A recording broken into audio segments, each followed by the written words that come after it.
This is Charlie with Advent Tech. So let's say you're repairing your own devices or you're thinking about doing it. What are 3 tips that'll save you a lot of trouble down the road? Number 1, buy a lot of spares. Now, spares can get really expensive and you tend to be able to get LCDs and keyboards for much less than a full-fledged spare device. And that's what typically breaks on, let's say, Chromebook devices anyway. But the reason you buy extra spares is twofold. 1, you can't predict when there's going to become a supply and demand issue on specific parts. So if you're thinking about buying 5% spares, you might think about increasing that by another 5 or 10% and buy, yes, as much as 10 or 15% spare devices. Some of those spares are obviously used on site as immediate hot swaps for broken devices, but I would typically try to get about 10 to 15% above and beyond your normal deployment in spare devices. So that mitigates the issue of parts and supply issues, but then it also really helps if you have repair technicians that get sick or quit, and then suddenly you have the issue of devices beginning to pile up at the district or at one location even, and you want to make sure that you've mitigated that risk by having lots of extra spares. That also leads to my next point, which is you want to make sure you assign somebody the responsibility of buying replacement parts. Like I said, a lot of times it is the LCDs and keyboards that you'll need to buy, but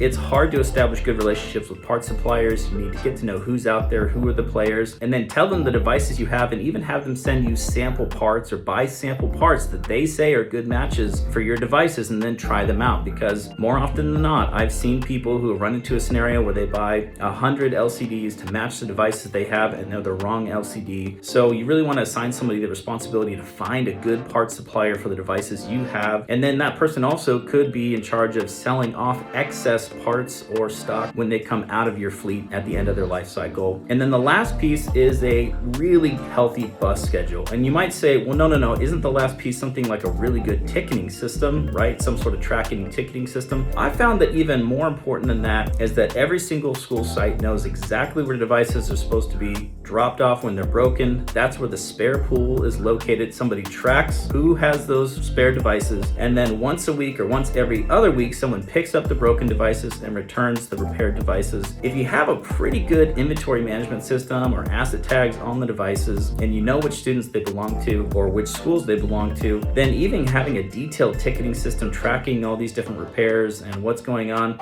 is not quite as critical, although the ticketing system really helps with forecasting future part needs for the devices that you're trying to maintain. But I would say before I get a ticketing system in place, I would get a bus schedule in place so folks know exactly where to bring broken devices and pick up spares, and then eventually where to drop off the spares and pick up their old device. And of course, at the end of the day, you keep to a strict schedule on once a week or once every other week picking up and dropping off these devices, so schools know exactly roughly how many devices they have to maintain at the spare pool as well. There you go. Those are my 3 best tips I can give you. Hopefully this has been helpful.